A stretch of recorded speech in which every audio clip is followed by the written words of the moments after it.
I'm Katherine Artines. Thank you for joining me for this short video as we go over some of the advanced features in Perfect Embroidery Pro software. We'll be comparing digitized fonts to TrueType fonts and how to solve some of the issues that arise with TrueType text.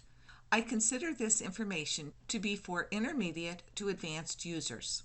I've done previous webinars on digitized text and TrueType text, and they contain a generous amount of basic information about text, fonts, typeface, kerning, leading, the text editing tool, and the like. I would recommend you take a look at those if you're new to working with the text features in Perfect Embroidery Pro. You'll see that I'm working with Windows 10 on a PC, not a Mac. Perfect Embroidery Pro software is Windows-based only, as is all of the Inspiration software. This video springs from the request by Vicky D in the community's Hot Topics. Also, under PEP, Robin S had a question about the overlap on the letter S in a Diana VS font. Even though that question was about 4 months ago and answered nicely by Chris L., I know we are visual people, so I'll show you how to fix a situation like that later in this presentation. This video will assume you are comfortable with digitized text and TrueType text and take a deeper look at some of the issues common to TrueType text and those questions asked on the DIME community. Having said that, though, we'll do a smidgen of review. To work with digitized scalable fonts, use the text tool, first one on the toolbar. Having clicked on that, we come to the screen and click once. We see a text box here. We're going to come over to the right side of your screen under Properties Text, and it is in this white text box that we type whatever it is that we'd like to see. And it will appear in the last font that was used. Here we have our first text box, and we can come in. You notice all of these symbols, black diamonds, blue triangles, and such. I'll go ahead and zoom in a little bit so you can see better. If I take one of the two-headed blue triangles and move to the right, you can see that anything to the right of that blue triangle was moved. I'll go ahead and do an undo. If I take my black triangle, I have selected just that letter, and now I can play with just that letter. I could size it, come up here to my pink rotate button, and so forth. And we could continue to do other things with this text box. Why might you want to work with those types of things? Let's take a quick peek at some of the words that I've brought in from those previous webinars, and you can see when you have the ability to size individual letters, rotate them, and so forth, you can do a lot of fun things with your characters. By digitized scalable fonts, we mean that the letters were all digitized individually with pull-push considered to give us letters of all of the same height when they are stitched out. Here, I borrowed this particular slide from Eric Campbell, where he has illustrated quite lovely the idea of pull and push. You see here that Eric has indicated what we're talking about digitized words, that there's all kinds of distortion on the letters, and here the E is slightly below the baseline, the S as well, but because of all of that push-pull, when those letters stitch out, they will all stitch out the same height. Let's come back into PEP and we'll play a little bit. You notice here that the word is still with the pink box, and that is because we are still in the text edit. If I want to work with the text just as a normal object, I'm going to use my select key. We see our normal black box with our black handles, and now I can pick it up and move it around as I would any object. We're going to take this and come over to our font properties and change the font. We have two different ways that we can do that. If at first we come to our drop-down arrow, I can use that and see all of the fonts that are available here in Perfect Embroidery Pro. There's 240 of them. If I knew the name of the font that I'd want, I certainly could click on that. If I'm not sure of the look I'm after, I can bring my mouse right up here to the catalog window. I'll click once to remove the bar. If I rest on that window, I see all of the characters that are available with the special symbols and so forth. If I click on the window, I'm brought into the full font catalog where we can actually see those fonts. This is generally the way I do it. I might not know at that moment the look I'm after, so I can come in here and again see it visually. We're going to come up here, scroll up, and find Arial. I can double click it, or I could have clicked it once and OK. Come back up here to our zoom, come out just a little bit, and I like to work with the 3D on, so we'll leave it like that.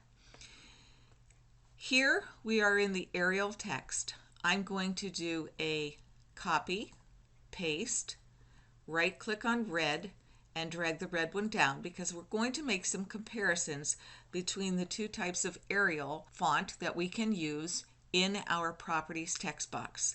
Again, the blue one is set for our text digitized Arial. The red one, we'll select it, come back over here, and do you notice that we have this TT checkbox? TT stands for TrueType. I'm going to put the check mark in that, and then it's going to give me a completely different list of fonts. Here, I'll use the drop-down arrow, and what you see are all of the TrueType fonts available to you on your computer. We'll talk a little bit more about that later. I'm now going to scroll down until I find Arial, and then do an apply.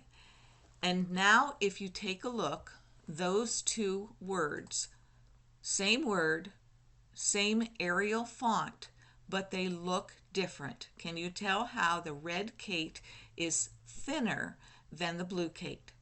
This is what we're doing in today's video. We are going to look at the differences between your options. Here we have the two words in TrueType font. Once again, the blue is done in our digitized font and the red is done in the TrueType. Let's do some comparing between these two.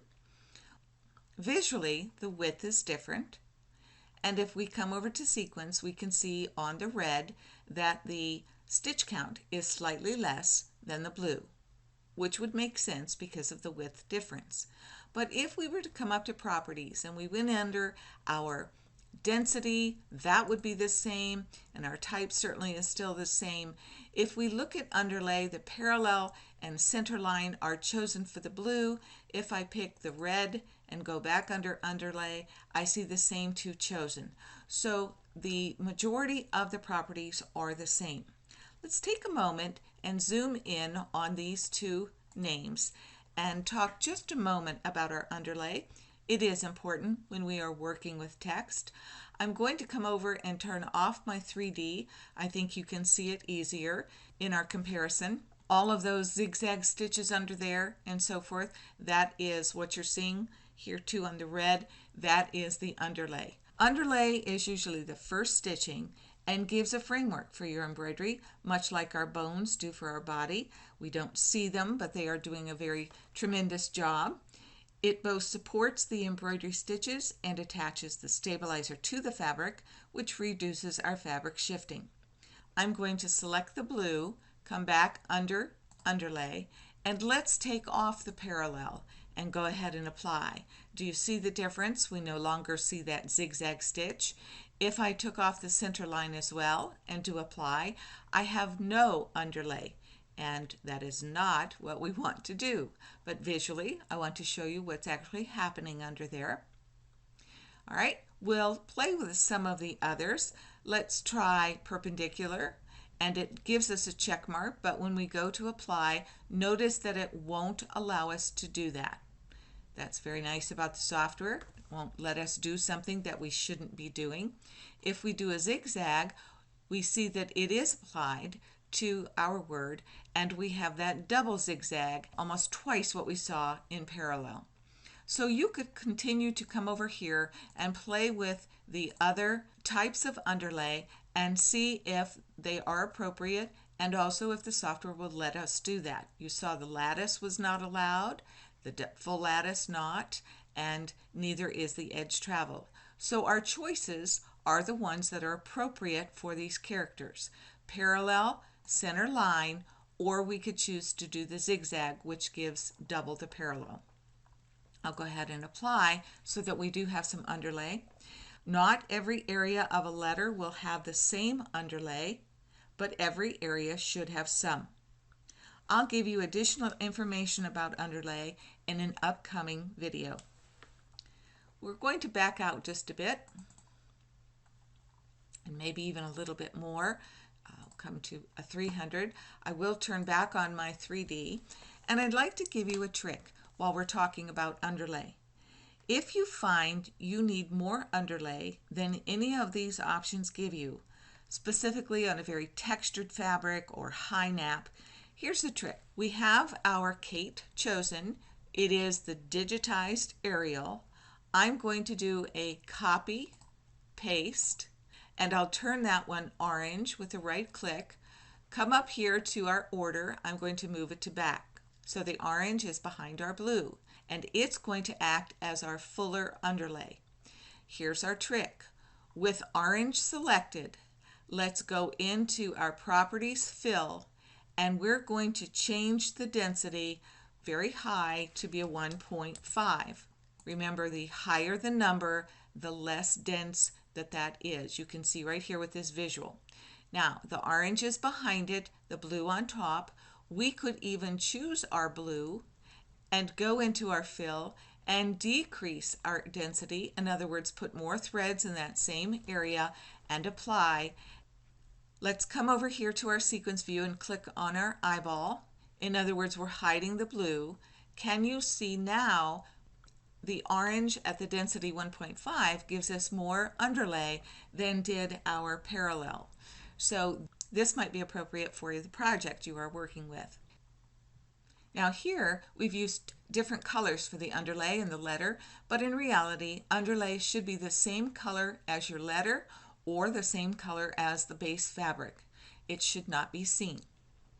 Let's do another trick. We'll come back out just a little bit, and we're going to take a look at the width. I'll come over here. I am going to select that orange and delete it. So we're back to just our blue, that is our Arial digitized, and our red, which is our TrueType. Here's another trick. If ever we need letters wider than they are, perhaps if no bold was available on the font chosen, we're going to use push-pull to add a little bit of width. What is push-pull? We'll come into our slide and take a look at this picture from Eric Campbell. It is the strain resulting from a number of stitches going from side to side, or the width of the column, as we see here. This is called pull, and also affects the height or length of the object, as we see here in a push. Pull distortion happens in every stitch, just by the very nature of the procedure. The stitch is formed, and as it pulls tight, it means that it shortens slightly. With a large number of stitches or with high speeds during embroidery, it could cause distortion in the shapes or areas, causing outlines to not land or stitch where they should. This is sometimes referred to as the registration being off. Sometimes it leaves gaps between neighboring areas. This is a very basic definition. Again, I'm going to be covering push-pull compensation in an upcoming video. Let's take a look at the trick. We have Kate. We're going to come in here to our properties, and we are interested in the pull-push. You see the defaults set. We have the defaults for pull and for push. It is the width that we're interested in, so we're going to deal with pull. I'm going to leave absolute as the type, but you'll notice there's 0 measurement, so I'll come for this area right here and type in a 0.4. Go ahead and apply. And do you see how the red Kate now looks almost as thick as the blue one? Before we leave digitized fonts, remember that we also have 10 digitized mini fonts when a small letter is needed. Here you can see the comparisons. If we have the normal Arial at a 20mm default size, we can also choose a mini font that is 6mm, 4mm, or 3mm. 3 being very, very small. But these again are digitized fonts, which means every single letter in the alphabet has been individually digitized so that it works at any of these particular sizes. Something else to remember whenever you use a mini font is to be sure to use a 60 weight thread and a size 9/65 needle. Now let's review a bit for TrueType text. First of all, we must remember that the TrueType digital font technology was created for computer screens and printing. If we do remember this, we'll be less flustered when we add thread to these fonts and we get less than lovely results. This slide shows us print versus thread. On the left, you see the TrueType fonts printed as they were meant to be, with the different point sizes shown also. Those same fonts were done in thread, as you can see over in the right column, and some of them look okay and some of them don't. And this is what we have to remember when we're working with our TrueType fonts. They were originally designed for computer screen and printing. You may be tempted to use the fun, thin TrueType fonts, but again, you must ask yourself what's going to happen when I try to create this look with thread on different kinds of fabric, adding stabilizer and needles, and you see that you must bring logic to your project. On a clean screen, let's go get our other way to work with TrueType fonts. We'll come up here to File, come down to Import TrueType Text. Our box comes up and I'm going to type in the word desired. I can use these ellipse and go through and take a look at all of the fonts that are available to me in my list. Remember, the list of fonts you have comes from your operating system on your computer with any additional font collections you may have downloaded or any other software that you have added. I'm going to scroll down and pick just one of the easy ones to work with, Britannic. Again, remember your list might be different than mine. And here we have the options of bold or bold oblique. Oblique meaning very much like italics. I'll go ahead and OK here and OK here, and we come in with the word outlined. First thing I want to do is to group that, and then I'll come over here to artwork and change my height to 1 inch so we can see it just a little bit better.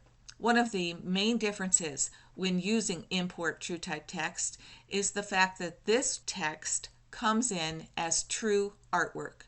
If I do a right click and I come down to convert to, I see all of the options that are available to me for this word. We'll try a couple so that we can just run through and refresh ourselves. Yes, we can make it be a run, a right click, convert to. Yes, I can make it be a satin, right click, convert to, and I could come to complex fill. And I'll show one that would not really be appropriate, but we're still allowed to do that, and that's to turn any of our TrueType text to applique. Here, because of the insides and so forth of the letters, this really isn't appropriate. I'll go ahead and undo that. Previously, we compared the text Arial to the text TrueType Arial, and at this point we're going to throw our import TrueType text into the mix. We'll go ahead and bring up this document, turn on my 3D so that we can see it. Let's back out just a little bit here so that you can see what I have. When I created this document, we have the same blue and red that we were playing with before. You can see that the increased pull push has not been added to this one. And then I did the same thing. We went under File, TrueType Text. I typed in my word and left it right here in Arial. This is how I got those two on the screen, copy pasted the second one. Because now we're going to do a little bit more comparison with those first two that are Arial and then our import TrueType text that is Arial. So let's come up here, we'll increase this just a bit for our zoom. Let us select our purple, do a right click, convert to satin. We now have 3 different Arial fonts, all 3 created differently, and really they all 3 are different. To prove that, Let's take our purple and drag it over and drop it on our red. Remember, the red is the one that we did with the TrueType here. I'm going to select both my red and my purple, come up to our center line so that I know I have those resting on each other correctly, and then let's come in and do a zoom. And if I zoom very far into this letter A with all of its curves, you can see that these two are not the same. The purple stretches out a little bit on the left and comes out more on the inside of the curve. If we scoot down just a little bit, you can see even more of that difference here in the curves and even on the T's, the straightness of the T's and so forth. Not so bad on that column there, but a little different on the width. We'll come back out, and this was to show you that they're not the same. Here's our number one point to remember. I'll go ahead and select my purple and drag her back up at the top. Text, TrueType, which is the red that we did with the text box, and we simply changed the check mark for the TrueType text. And the purple is our file import TrueType text Arial, are not necessarily the same size. Again, that's what this video is about, to show you what options are available and how they might differ, and therefore you can make a logical choice for your project.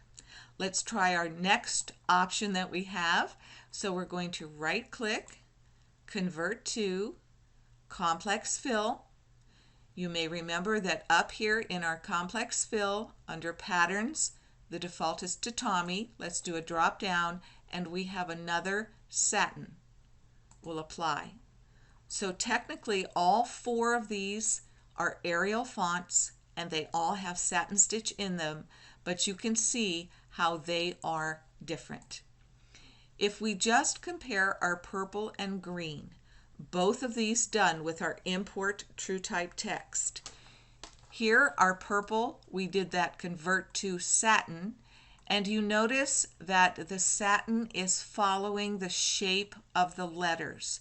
I'll zoom in just a little bit here. We'll go up to 300 and see if that's helpful for you. Whoop, go up to 400 and see if that's helpful. And as I scoot over, you can see that in our satin, the satin stitch actually changes direction to follow the shape.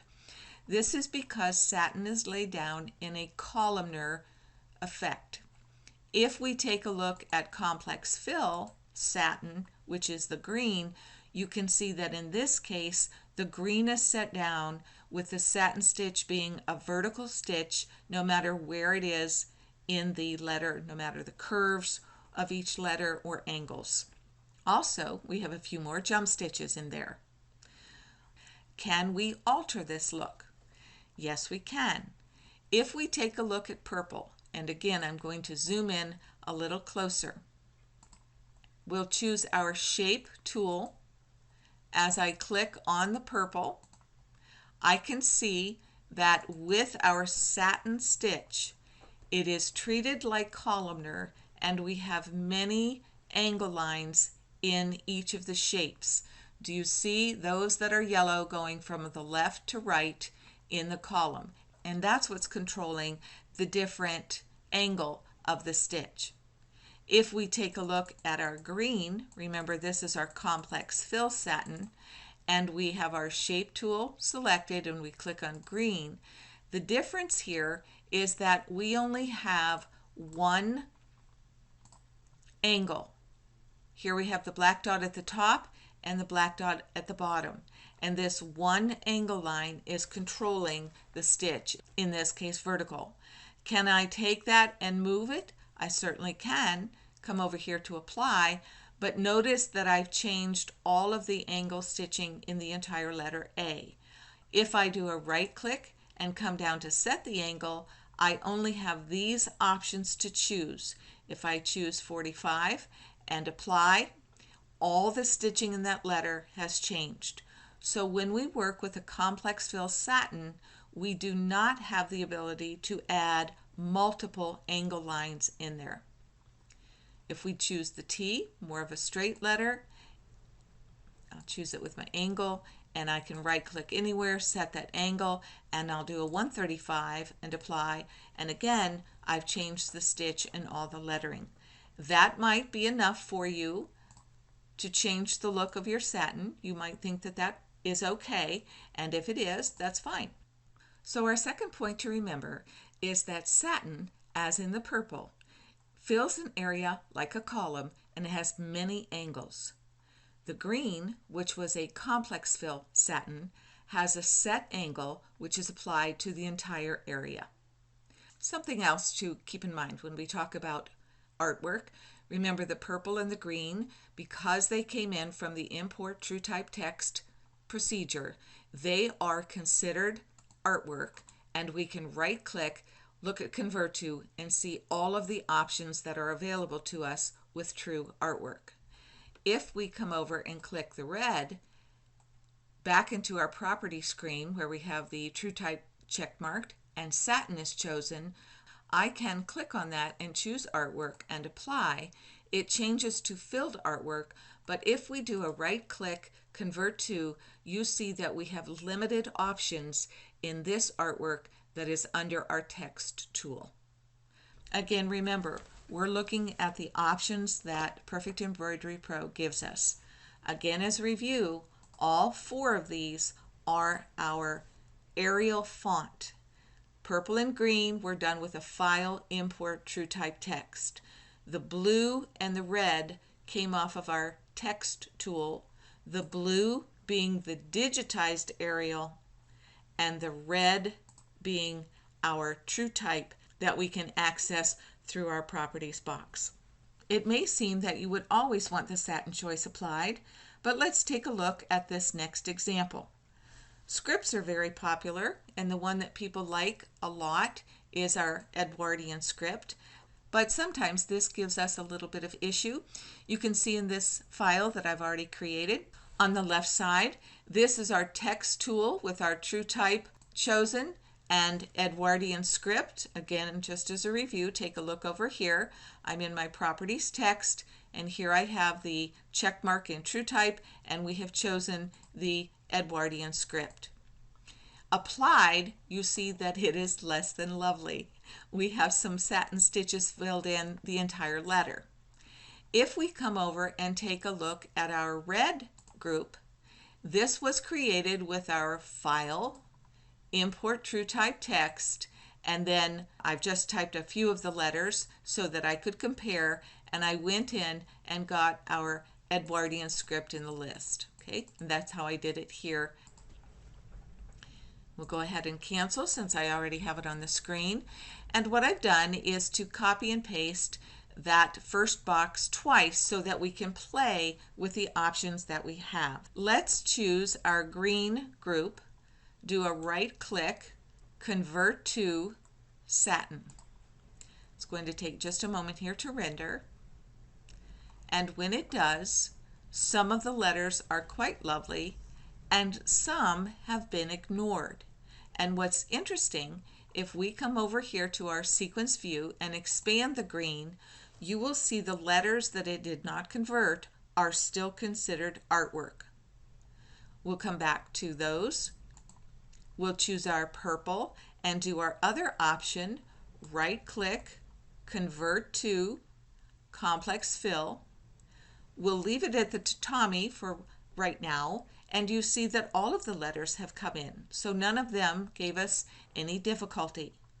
I'm going to do a copy, paste, change the color of those, we'll make it gold, and drag that group over to the side, because here I would like to compare the complex fill purple tatami. We're going to come over and make the gold drop down for our pattern and choose satin and apply. And we see that that too worked. It did not ignore any of the letters. Let's take a look at our green and see some of the options that you have for editing. I'm going to zoom in just a little bit here. We're going to select the Y and the Z, and I'll go ahead and do a copy paste and bring those over here so that we can see them. I'll turn them to blue and then separate them just a little bit, and we're going to take a look and see what can we do to encourage this letter to become this very pretty satin stitch as we have with our green. Selecting the blue, one of the tricks that you have is to come up to our transform. I'm going to bump up that height just a little bit with 1.25 and apply it.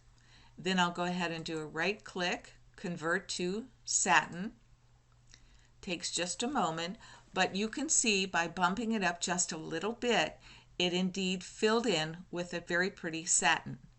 Now, if I go back and size it to this green, let's say that I needed it to be a 1 inch, and that was as high as I could allow it to be. Let's come back to our transform, change that back to a 1 inch, and apply. And you can see that it did keep the satin stitch with that letter. Let's try the same thing with our Z.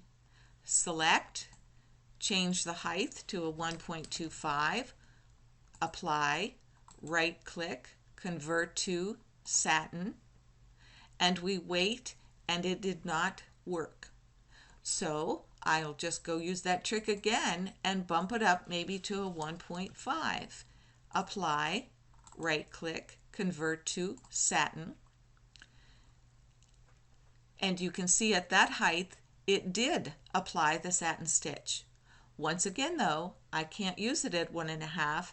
I need to come back to transform and change that size to a 1 and apply it, and it does keep the satin stitch with that letter.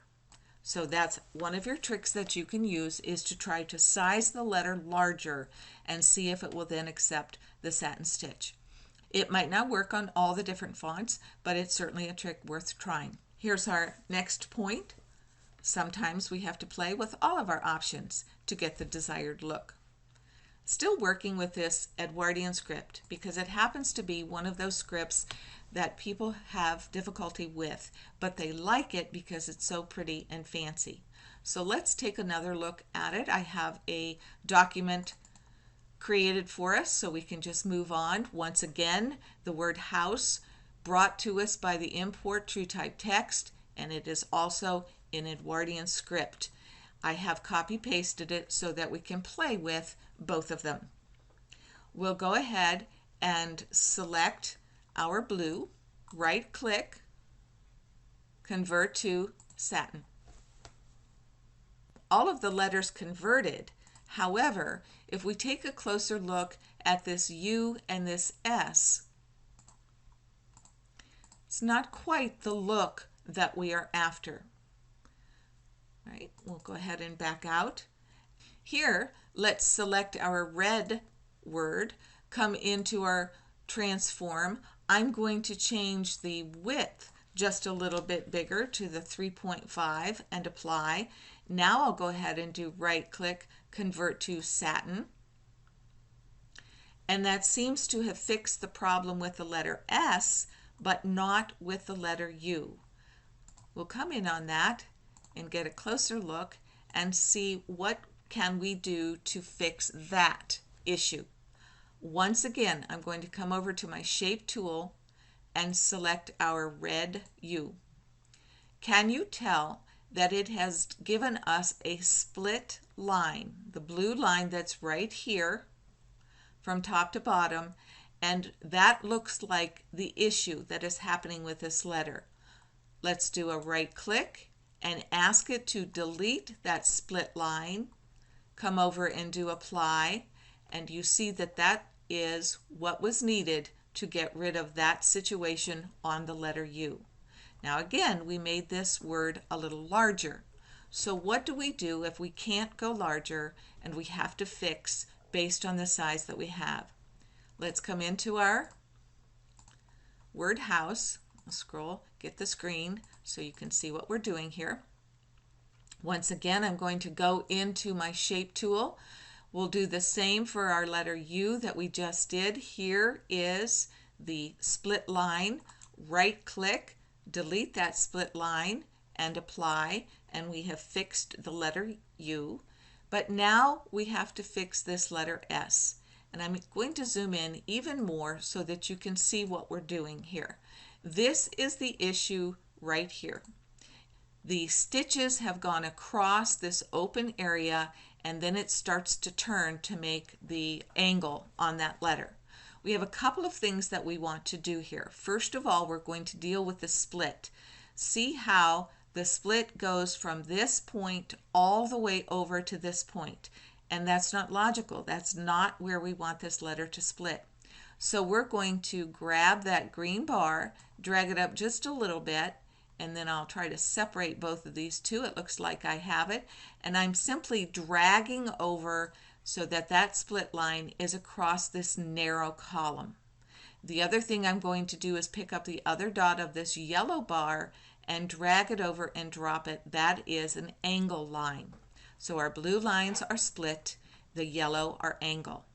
I'm going to drag this down just a little bit further. I had it up so that you could see it. And the other thing we're going to do is create another one of these split lines up here where it's very close to the point.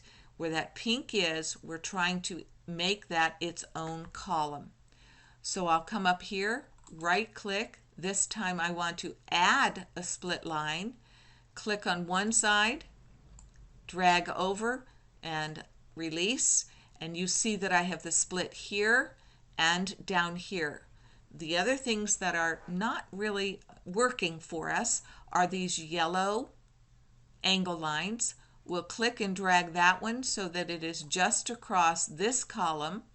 I'll come over and get this dot and drag it so that it is only across this column. We'll go ahead and apply, and you see that that's indeed what we needed to do to fix this problem. So none of that was difficult. It's just your understanding of the tools that we have. We've played with the split line before in previous videos and webinars. We've also done the angle line in others. But here we have an issue with a letter, so we're going to get some tools that we're already comfortable with and see if that will help with the difficulty. We'll go ahead and scroll back out, and we see that yes, indeed, now we have the word house at its original size, and we have fixed both of the letters U and S. This is a good example of your having to decide how much of your time is worth fixing the letters for the font that you have chosen. You could try a different font.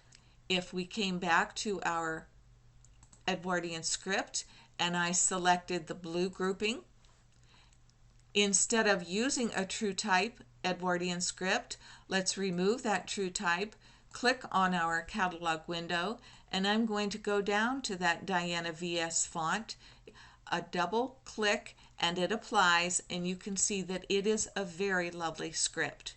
Which brings us to Robin's question from the community. Let's go into a clean screen.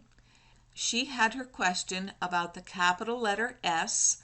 I'll get our text tool, click on our screen, come over here to our text box, and type in the letter S. Happens to be the font that we want with our Diane VS. Go ahead and apply, and here is our letter.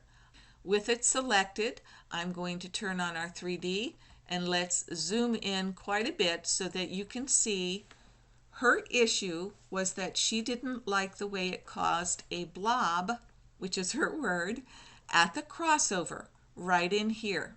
Is there a way to remove the overlap? Once again, Chris L. gave her a great answer, and here is that answer visually. With our select key and a right click, we do not have the option to remove overlap, and you don't on digitized fonts. What we can do is zoom in even a little bit closer so that you can see what we've got to work with.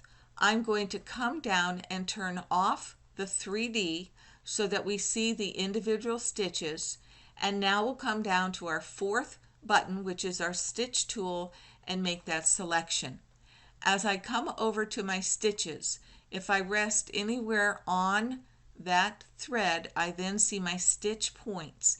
I'm going to right click, delete stitch, right click, delete stitch, right click, delete stitch, and so forth until I have removed the stitches I no longer want. I can also hit the delete key. Once you've activated that delete, I can hit delete on the keyboard and delete any remaining stitches that I'd like to do. What we don't really want to do is to remove too many of them. I can go ahead and remove this one, but I want to leave this one here. We want to leave enough stitches that are still under this crossover satin stitch. And I can, if I choose, move that down more to the middle so it'll give me a nice cross stitch. Should I think I need to, I can move that stitch over just a hair so that they are more within this column. Now we'll do our 3D back on, and the other thing to remember about that trick is make sure you're removing the correct stitches. We did it on the underneath stitches, which is what you want. You don't want to remove any of these crossovers on top. We'll have some funky looking stitches there that go across that satin. So do remember to remove the proper layer. Point number 4, remember, let's use all of our tools. We'll go ahead and zoom back out. The more we learn and play with how the tools work, we bring that knowledge to any issue that we might have, whether it's text or shape or filled area. We used the shape tool option for split area and angle line on our word house, and here we use the stitch tool to remove stitches under an area where remove overlap was not available. Here's a chart I made for that May 2015 webinar that shows the differences between text TrueType and import TrueType text. And you can see that there are some things we can do with the import TrueType text because it is true artwork. But there are other things that we can do when we create with the text tool. Some last thoughts about our TrueType text. I know some of you with businesses must match letters and fonts exactly, so we look for those TrueType fonts online. If you purchase a font set or find a free site like 1001 Free Fonts, many of those font collections download and work nicely. However, if you find you're having a problem, it may be that even though the font is indicated as a TrueType font, it might not really be genuine. It's very easy to create TrueType fonts by converting them from PostScript or other font technologies, but it's also very easy to do a bad job. In this video, we've seen some of the issues with very thin fonts, so make wise choices when you do download new fonts. For example, which of these would be appropriate with thread? I'm not so sure. I would choose the middle two. Not just digitizing is important when embroidering letters. Think too of the actual embroidery process. When using satin stitch fonts, use a soluble stabilizer or be very careful when removing a tearaway or cutaway stabilizer. Most of the time with satin stitch letters, I use a film topper such as Solvay as shown here. Fabric, stabilizer, thread weight, needle size, font choice, and size of letters all play a very important part in your being successful with your text. In conclusion, you have choices. Whether you use a digitized font or a TrueType font, you should now be more comfortable with the editing options available. Thanks for joining me. Enjoy!